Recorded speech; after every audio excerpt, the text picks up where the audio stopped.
This is Women Road Warriors with Shelley Johnson and Kathy Tuccaro. If you drive long haul, short haul, or heavy haul, they're here to empower and inspire women in the trades on tncradio.live. So gear down, sit back, and enjoy. Welcome to Women Road Warriors with Shelley Johnson and Kathy Tuccaro. We're a show designed to empower and inspire women in trucking, in the trades, and everywhere. We cover all kinds of topics to help women be the best they can be. I'm Shelley, and I'm Kathy. This is it, this is it, this is life, the one you get, so go and have a ball. This is it, straight ahead, and rest assured, you can't be sure at all. So while you're here, enjoy the view, keep on doing what you do. Hold on tight, we'll muddle through, one day at a time, one day at a time. So up on your feet, somewhere there's music.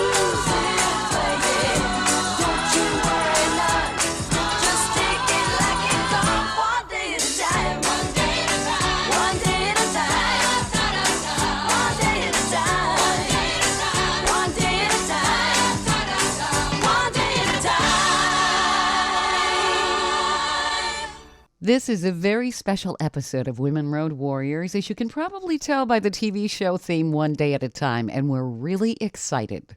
Valerie Bertinelli made her national debut on the TV show One Day at a Time, where she became the heartthrob of many a teenaged boy and America's sweetheart. She's done it all as an actress, and she's been a wife and mother. She married rock and roll virtuoso Eddie Van Halen. She and Eddie raised another marvelous musician, Wolfgang, who's making tremendous strides on the music scene. She spent a lifetime in Hollywood where she's faced many challenges of her own. In addition to being a highly successful actress, a star of Hot in Cleveland, Food Network personality, and New York Times best-selling author with the book Enough Already, Learning to Love the Way I Am Today, she has been just a wonderful champion for women. Her message resonates with so many women out there with her book who struggle with their self-image. It's so needed. Valerie, thank you so much for being on the show with us today. Thank you so much for having me. I love the message of your book. You have done so many wonderful things, but I would imagine the strive for perfection, especially in Hollywood, that had to have been hard. Oh, God. Yeah, I think too many of us think we have to be perfect for anyone to love us. You know, we have to act a certain way, look a certain way. And it's just magnified in the business that I chose to be in. But I think everybody feels that way in their own town. You know, someone's looking at you, someone's judging you. And it's when you can finally break free of that and not worry about what other people think of you. And I don't have it down perfectly yet, but it is a work in progress. You find that you open up more and you can look at the good stuff more, and you can not care what someone thinks of you, because honestly, we have no control over what someone thinks of us. It's none of our business, honestly. And we can't control it. And they're coming at you with whatever their past ghosts are that have nothing to do with you. It just maybe piques something in them. So I don't know why I got up on that tangent. It's so true. Well, you know, when you think about it, women are raised as children to be so perfect. And even if we don't get the messaging from our parents, we look around, we see all these beautiful women, they're perfectly coiffed, perfect makeup, and nobody tells us the photos are airbrushed. We're given Barbie dolls, which it's been proven there is no way anatomically a woman can be shaped like a Barbie doll. You know? No. There's actually somebody out there I saw, I don't know, a few years back, who has had plastic surgery to be perfectly shaped like a Barbie doll. She had to have a rib removed. Oh my gosh. That's so sad.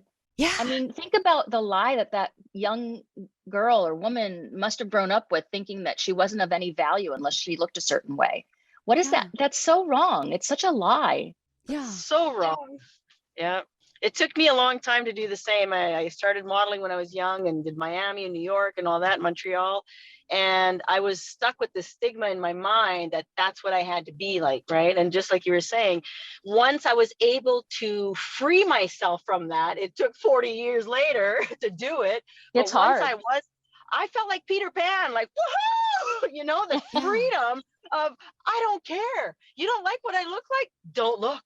Yeah, You have an opinion? right? Like, whatever. you know?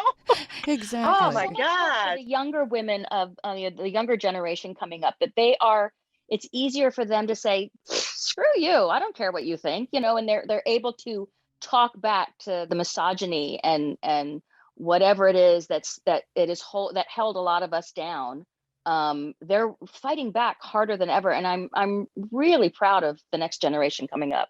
It's so Yeah. important, but it's taken so long. And do you think we're making progress, Valerie, with the messaging? Because I still see what they call TNA out there in the cheesecake look. And oh my goodness, it's like, really? Yeah. Yeah, I mean, I do think we're making progress, as long as the women that are doing that because it makes them feel good.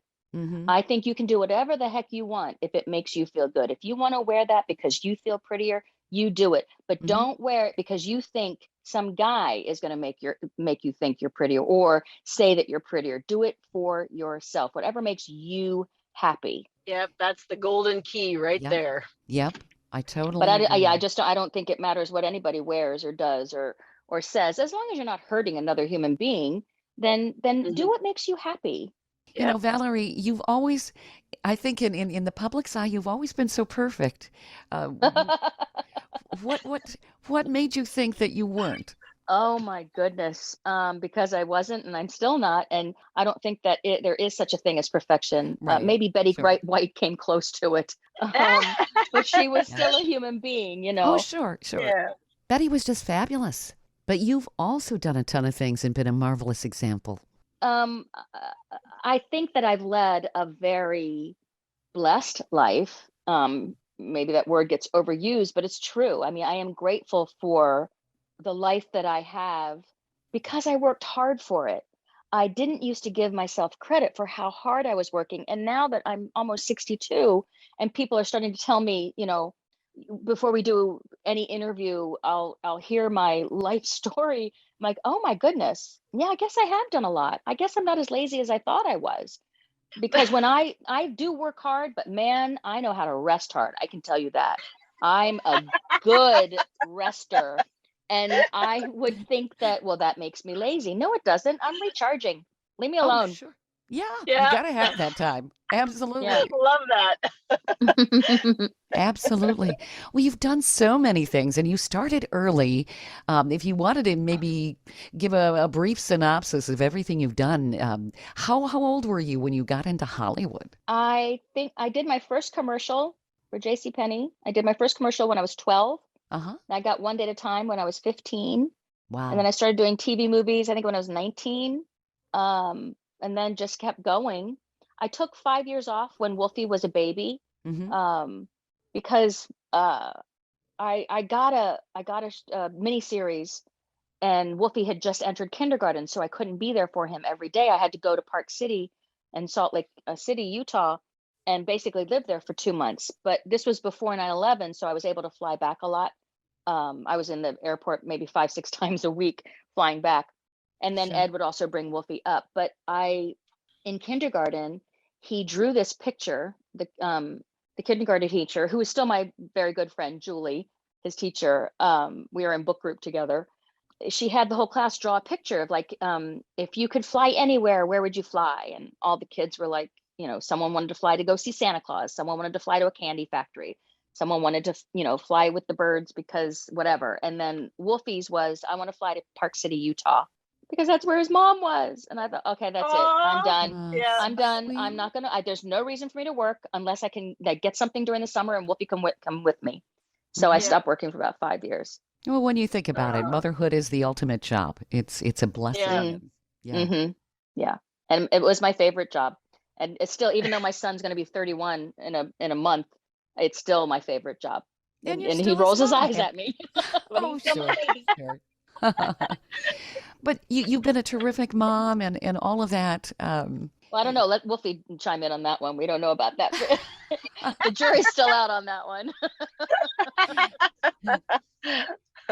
So, reading parts of your book, it was a major love story between you and Eddie Van Halen. How did you meet him? Weren't you backstage or something? You had some VIP I tickets? was well. My parents had moved to Shreveport, Louisiana, and my brother Patrick had moved there with them. And my brother David left an 8-track cassette in the back of my car because he borrowed it once, and he left a cassette of a Van Halen cassette, 8-track. Oh my God, yep, that's how old I am.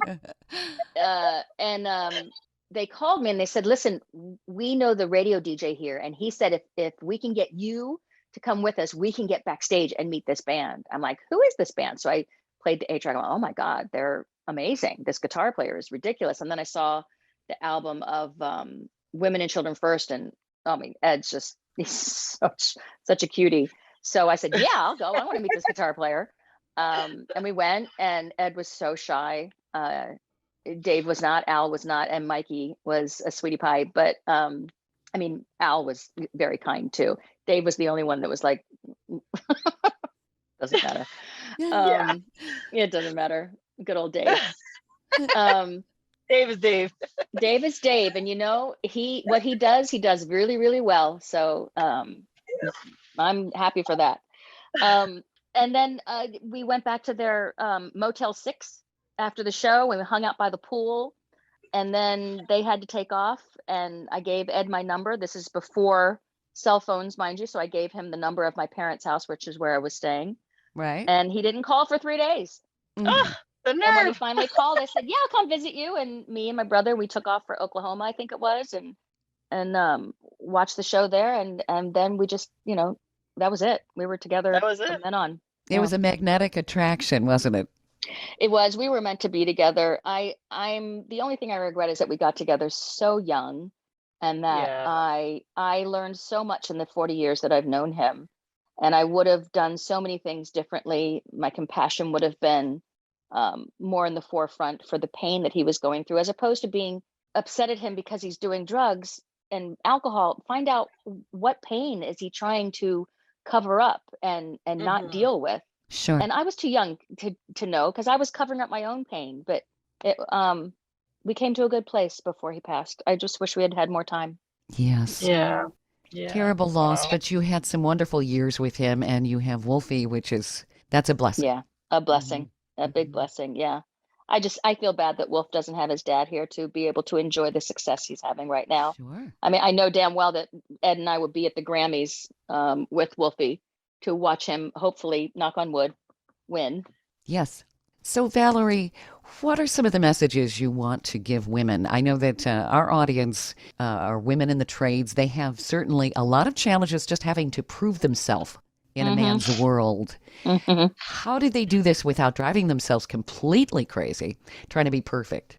Yeah. Well, there's no such thing as perfection, but I have learned, and I don't know if this works in every situation, but I have definitely learned that I prefer peace over being right, because I already know I'm right, but I don't need to make everybody else know I'm right. There you go.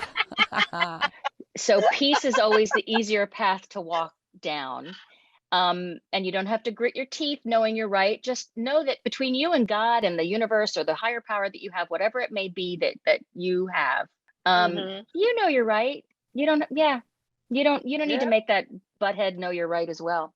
But you do deserve to be treated with kindness and respect.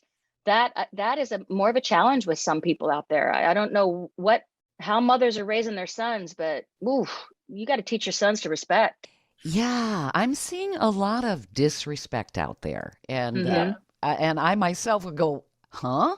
My mother would never have tolerated that. Yeah. Although it it is really fun to watch TikTok and see how some of these women fight back the dude bro guys out there, and how she just, this one woman, Drew Afuelo, and she just, oh my God, she's hysterical. I laugh until I'm crying watching her just not care and just fight back with these guys that treat people really badly, treat women badly. You know, there'll be guys that are like, you'd be perfect if you weren't fat. It's like, well, what makes you so God blessed perfect? Right. You know, why do you care? I don't know. I don't want to get down that tangent. That's the one thing that when I talk to women in shelters and wherever I go, is that the minute you tolerate it, you just gave him permission to do it again and again and again. God, isn't that true? The more you tolerate, the more it's going to go on. You teach people how to treat you. Yes, and I have taught people how to treat me, that I'm really upset at myself for teaching them how to treat me. But, you always want to, sometimes that choosing peace over being right can make someone believe that they have a right to walk all over you. So there's a firmness that has to go with that as well. Yes, boundaries. That fine line, right? Boundaries, yes, that's the good word right there. Boundaries. There's nothing wrong with boundaries. And if somebody has a problem with your boundaries, they were gonna piss all over them anyway. So. Yeah. You just say, hey, what is it about no that you do not understand? Yeah. No is a full sentence. I like that. It is. I like that. Yeah. Yeah. I never knew the word, honestly, I never knew what the word boundaries meant till I was 40 when I hit treatment the first time in my life. I'm like, you mean I could say no? Like what? Like I was a doormat my entire life. Like, what do you mean? Like codependency? What? Oh yeah. Yeah. It is that one simple word no has changed my life. Absolutely. Yeah, that's the one thing I said when I was going to Al-Anon. I really wish, and I don't know what it's like now, that I'm talking like, I want to say 30 years ago that I was going to Al-Anon. I wish they had been more, I know they're going there for yourself so that you don't have to, be a codependent and all that. But I wish they had taught me how to be more compassionate, and really nail down it's not the drugs, it's not the alcohol, it's not you, it's the pain. Drugs and the alcohol is just the disease that develops from the pain when someone is so horrified with dealing with their pain. And I think that goes for everybody, because I also went to OA, Overeaters Anonymous, for a while, and I did not find any help in that. And it could have been the meeting and the sponsor that I ended up with, and it just wasn't helpful for me. Sure. So do you think it's because women are raised to be people pleasers? Obviously, the very nature of being a woman, we nurture. I mean, we're biologically designed to take care of others. Is that where we forget who we are, and then we want to be everything to everyone? We forget how to be everything to ourselves, and then we start getting down on ourselves for looking. I think you can do both, though. I think you can, because I think nurturing brings me so much joy. I love taking care of Wolfie. I love taking care of other people. It brings me so much joy. But yes, but you can take care of others and have it, make you happy, but you can also still have those boundaries for when they overstep them. But there's a lot to be said for what you just said. I mean, yes, a lot of us fall into the wrong side of that, thinking we have to. But when it's something that brings you joy, do it. But you can, we're all smart enough to be aware of when someone is taking too much and not giving anything back. Yeah. I know, like in the nursing profession, I lost myself because I was so busy taking care of everybody else. And I had so much inner pain inside that I didn't want to look at. So I had my own personal wounds. It was easier for me to physically take care of their wounds as opposed to looking at my own internal process. Right. That's so interesting. Yeah, and that's how I relate it to when I talk to people. I said, just because your inner pain is a physical wound, it is. Yes. You're carrying it with you. It comes out in terms of low self-esteem, of depression, anxiety, eating, addiction. For me, it came out in alcoholism, right? And so it's but you have to take care of that wound in some way. You can't just let it fester, because what happens when you don't take care of wounds? They become infected, right? And then sepsis, and then toxic, right? And this is where we're not I think the more we talk about mental health, because that walks down the path of mental health as well, as you are so right on that, any kind of emotional mental wound does, if it's not worked on and it's not fixed and it's not massaged and it's not mended, it will fester and it will be infected and it will infect your whole life. Yeah, it affects your thinking process. It really does. The decisions that you make, number one, you don't feel good. Well, are you going to pick someone who's mentally sound, or you're going to find people that aren't, because that's, and then that magnifies it. Yeah. I see. I'm telling you all this from really bad experiences.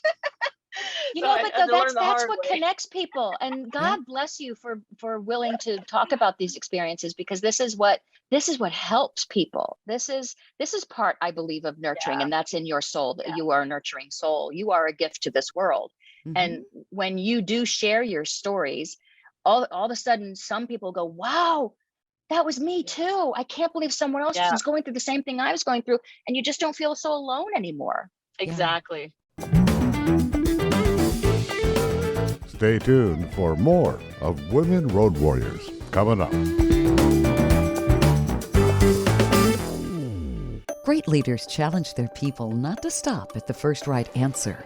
Tighten the Lug Nuts is the book that will help you move past that first right answer to be more effective, more productive, and more successful. This book serves as a blueprint that can be easily applied by leaders, entrepreneurs, truckers, owner-operators, all of us in our everyday lives.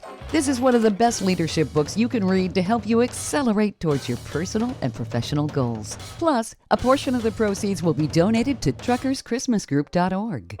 Visit TightenTheLugNuts.com to order your copy today.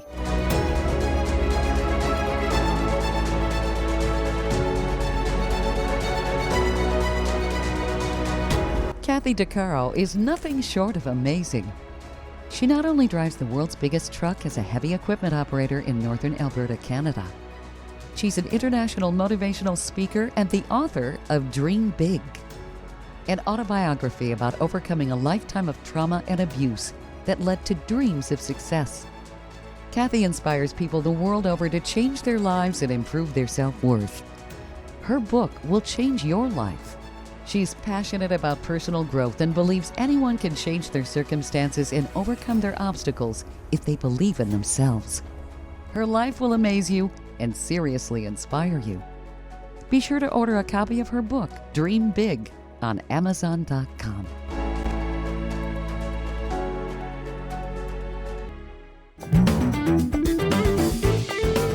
Welcome back to Women Road Warriors with Shelley Johnson and Kathy DeCaro.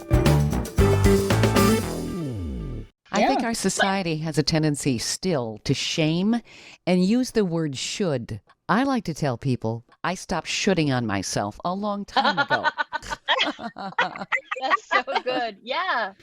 Because it's not, you should usually, when I hear the word should, or when I try to use when I think I need to use the word should, I think of it as also as a mind F, because it's messing with your head, thinking that you can and you should. So you should feel guilty if you don't. And all it does is send you down a path that's not helpful. The word can't also is not very helpful, because it's like, well, you could, but what is it really? I don't want to. And that's okay. I don't want to. That is allowed to be another full sentence. You could, but you don't want to. I mean, this could do with anything. Someone pressuring you to do something you don't want to do. You can say, well, I can't. You know what? I don't want to. And giving yourself permission. Yes, right? I think Phoebe on Friends was the best with this line. She, they were asking her something. She goes, "Oh yeah, I would, but I don't want to." You know, it's as simple as that. You're allowed to not want to. Yeah, and it's okay. Yeah. Now, granted, I have not used that yet, even though I've not wanted to do things. I would, I'll say, "Oh, I can't." So I'm not really taking my own medicine, but I will. I'm going to get to that point. And the older I get, the more blunt I get as well. Yeah, it just comes out. You're like, enough. Yeah, Like, no, I don't want to.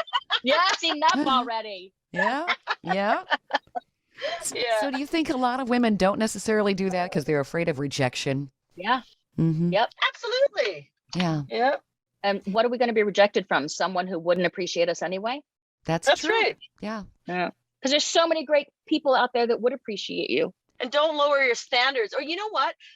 It's also people getting stuck in a comfort zone in something they think, even though they're not happy, well, it's safe, it's comfortable, it's what I know, because the fear of the unknown, that line that they put them there themselves, it prevents them from trying something new. And I'm a big advocate for, you know what, feel the fear and do it anyway. Yes. I just moved here to California. I'm 52. I left my house. I left my family. I left all my belongings. I took my 3 suitcases. I was here in December. I said, this is it. I'm starting over. I don't care. Yeah. know? Wow. Yeah, Good for Kathy. you. Kathy works in the oil fields 2 weeks out of the month, and then is in California the rest. So 2 yeah, weeks. Yeah. yeah. So That's 2 weeks, 2 amazing. weeks. Well, it's another one of God's gifts. I have the opportunity. I could stay at home in my comfort zone and just, live life like everybody else, but I have too much to accomplish in life, and Yeah. I'm not going to do it out of Cochrane, Alberta. So here I am, right?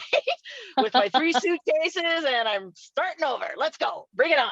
You go, Kathy. Wow. But see, the fact that I'm doing that, it also inspires other people that, what, if there's something in your life that you're unsure of, or you want it so bad, but you just, that fear, just feel the Yeah. fear and do it anyway. Take a risk. Try it. Yeah. That's And right. that old line of, what would you do if you knew you couldn't fail? It's still a scary line, but because we all have to support ourselves and support families a lot of the time. So, but Yeah. what would I do if I knew for sure I wouldn't fail? Oh my gosh. So much. Valerie, do you think that a lot of our the way we view ourselves, it's really influenced like by advertising, where you look, it's like, okay, this is wrong with me. I've got to buy this. This is wrong with me. I've got to buy that. Oh, and if I take this, then my butt won't fall off. It'll look a whole lot better, or it may fall off anyway. But yeah, I still need to take it. I mean, if you look at all the different supplements and cosmetics and this and that. Yeah. Is that part of it? I'm wondering if women were more comfortable with themselves before television, Yeah. Who knows? Because I'm just as susceptible. I mean, I'll see things on TikTok, I'll see things on Instagram, and I'm like, the internet made me buy it. Some things work out, and some like, why the hell did I buy this? So Yeah. I mean, I'm still taking hair vitamins. So, because as you get older, your hair starts to fall out. And I'm like, oh my, I have half the hair that I used to have. So I'm like, what are the hair vitamins or the hair gummies? I mean, I fall into that same trap. I don't know if any of it's working, but I keep doing it. Sure. So we're kind of programmed. Is it a matter of finally just stopping that program, taking a step back and saying, I like myself and I'm going to work on this today? I'm enough already. Mm-hmm. Exactly. Mm-hmm. Yeah. I'm already enough. I was watching some of your cooking shows on the Food Network there.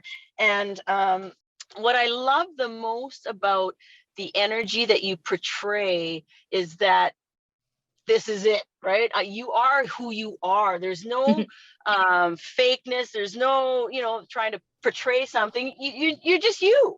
And I think that lesson it's a lesson in itself for anybody watching, that it's, you have ups, you have downs, you have goods, you have bads, you have, the trials and tribulations of life. But hey, this is me, and I'm having fun while I'm doing it. I think you're a great role model for everybody. Oh my God. Yes, Thank you so much. You really are.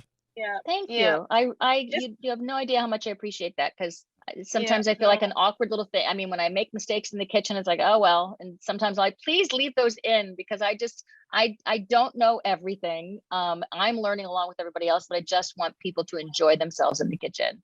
Mm-hmm. Yeah. Mistakes and all. Valerie, I think what people have always loved about you is you're real, I hear that a lot, and I am grateful for that. And I don't know how else to be.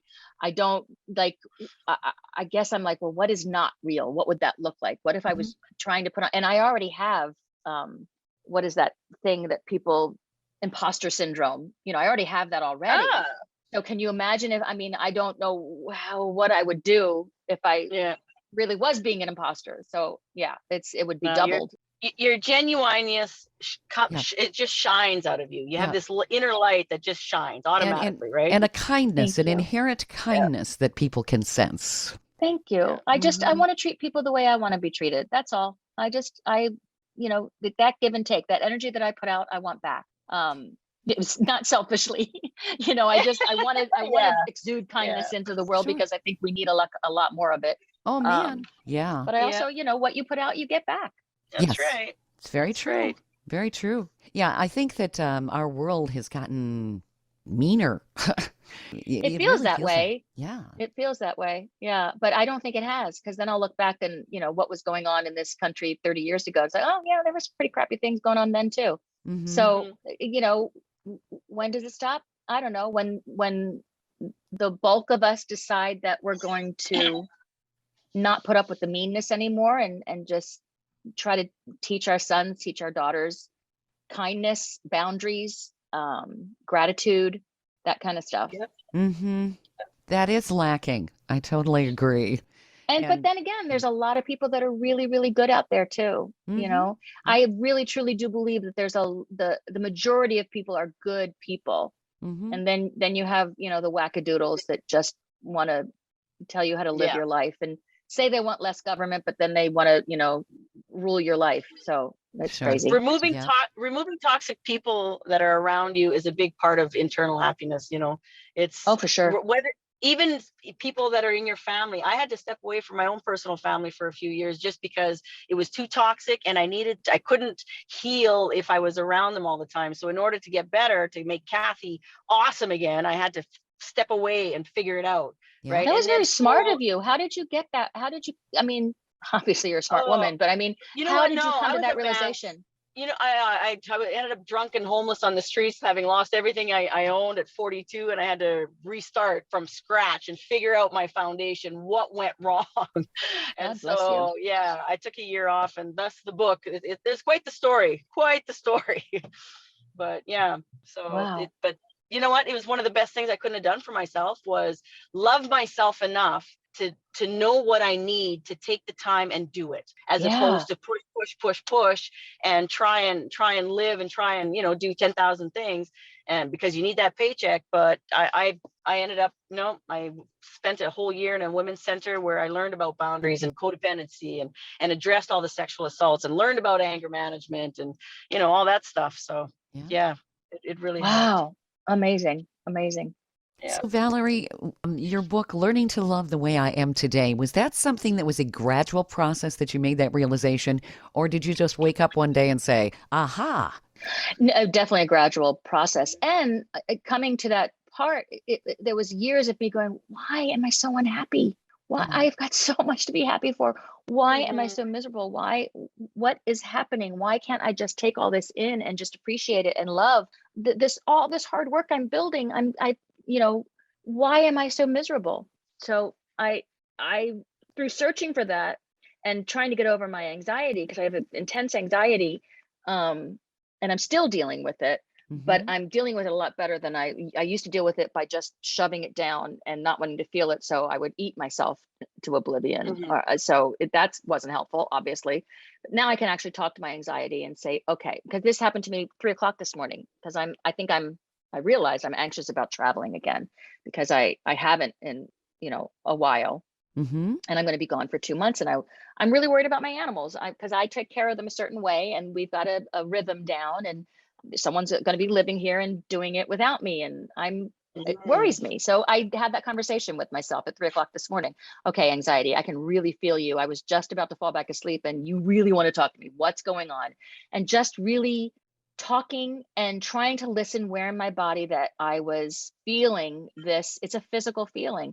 And I was able to quell it enough to say, okay, I hear you. I understand. Yes, I'm scared about going. We have good people that are going to be here with them. You'll try and come back when you can, and all that kind of stuff. And I was able to talk myself enough so I could fall back asleep. And I think that was a learning process in that, dealing with the anxiety and dealing with the self-loathing. I actually have a skill. We all have the skill that we can talk to our brain. We can talk to our feelings. We can talk to our emotions. We don't have to just drink them away, eat them away, gamble them away, sex them away. We can really, with help, therapy helps as well. And I do talk to this wonderful woman named Angie Johnsey, who helps you compartmentalize all your different feelings and emotions and what you're going through. And your brain is very powerful, and you can talk to it. And I was just talking to somebody before I got on with you guys, and they were saying the way they talk to their anxiety is they've named it.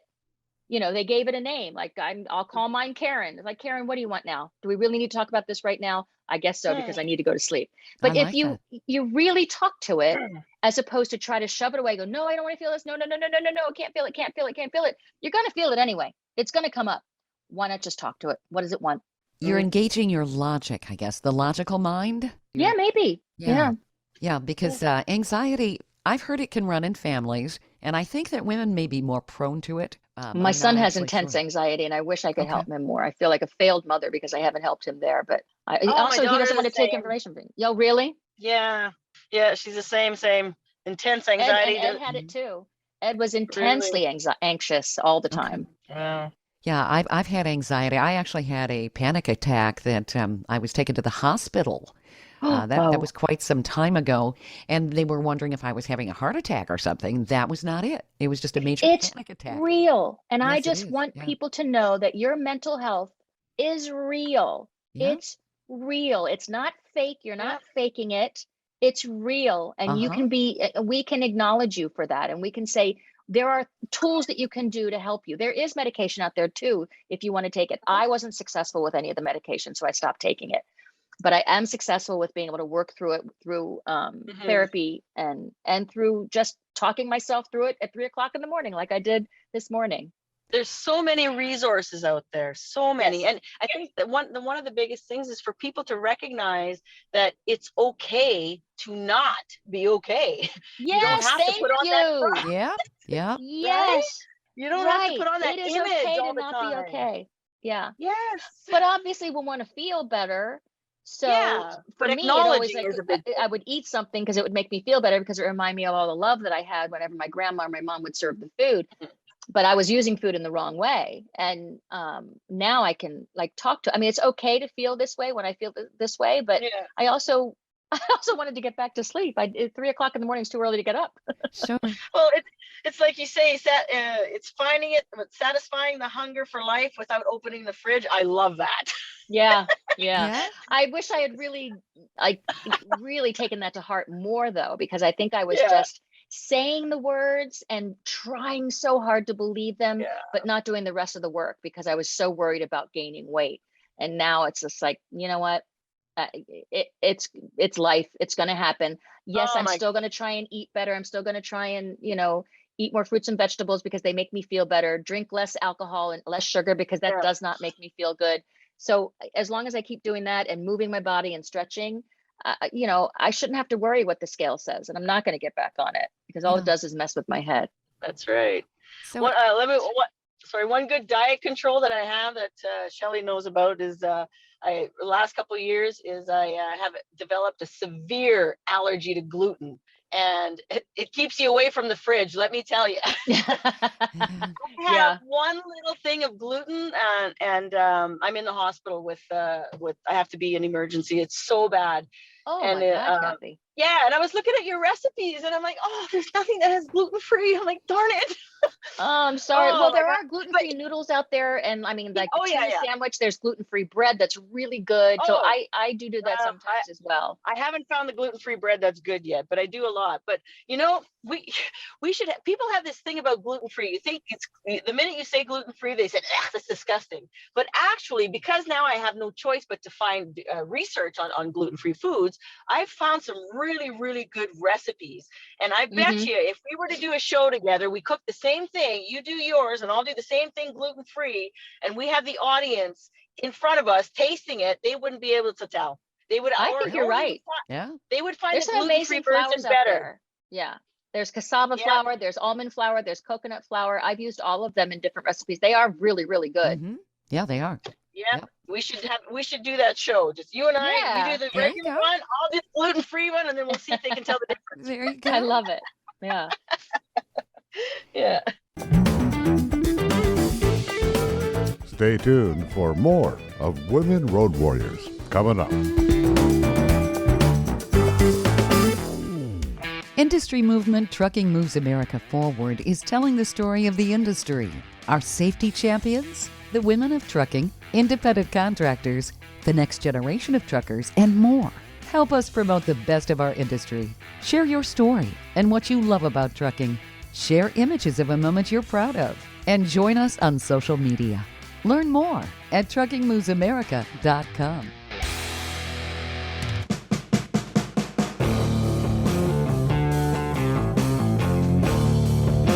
TNCRadio.live is proud to carry the Steve Summers Overnight Drive Show.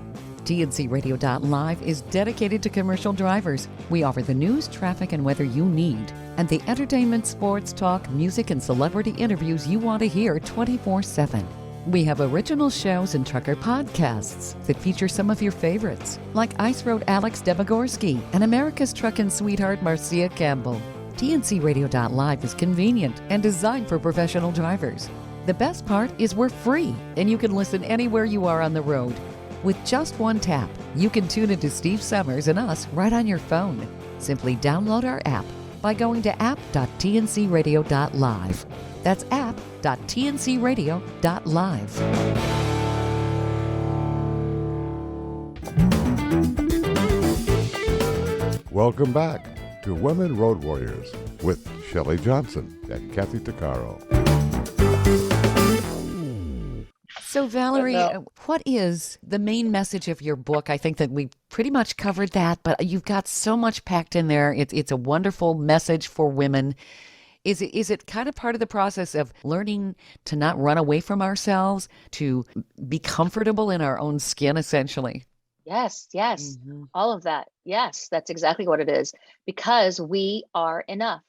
I'm enough already. I don't have to shape myself into somebody that will make one person happy.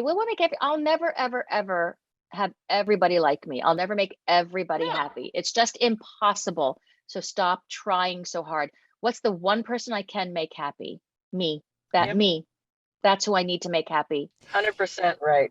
And I applaud you, Valerie. In Hollywood, it's got to be tough to do that because you it is, but I'm persona. about to film a show with Demi Lovato, written Mhm. by Suzanne Martin, who wrote Hot in Cleveland, and it's called Hungry, and it's about diet culture and diet groups and how we try to shape ourselves just so that people will like us, just so that we'll be happier in our body.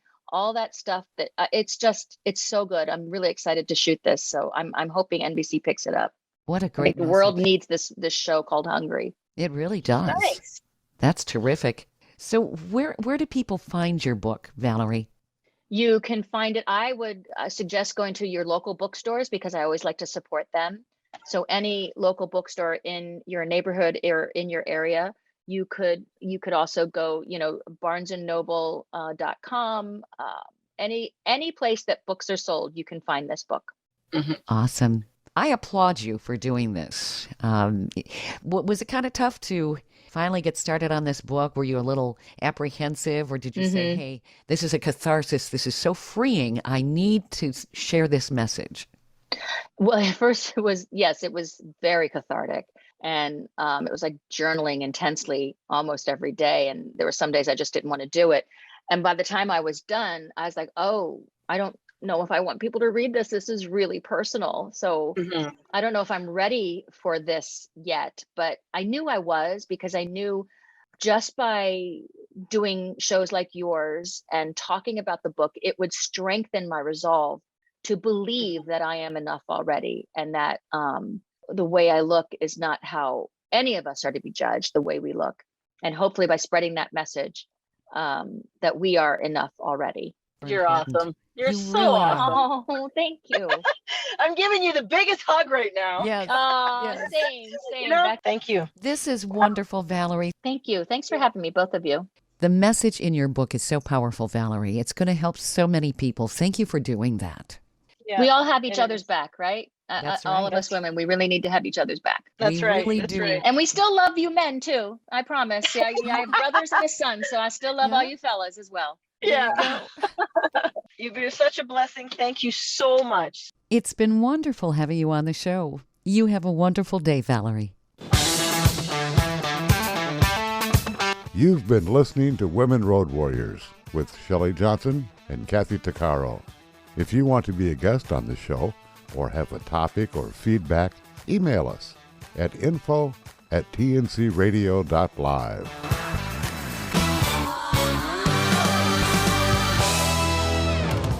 Thank you for listening to another great interview on tncradio.live. All of the material you hear on tncradio.live on our website, our broadcasts, or our podcasts are copyrighted. There can be no distribution without the express consent of tncradio.live and its partners. For inquiries, write us at info@tncradio.live.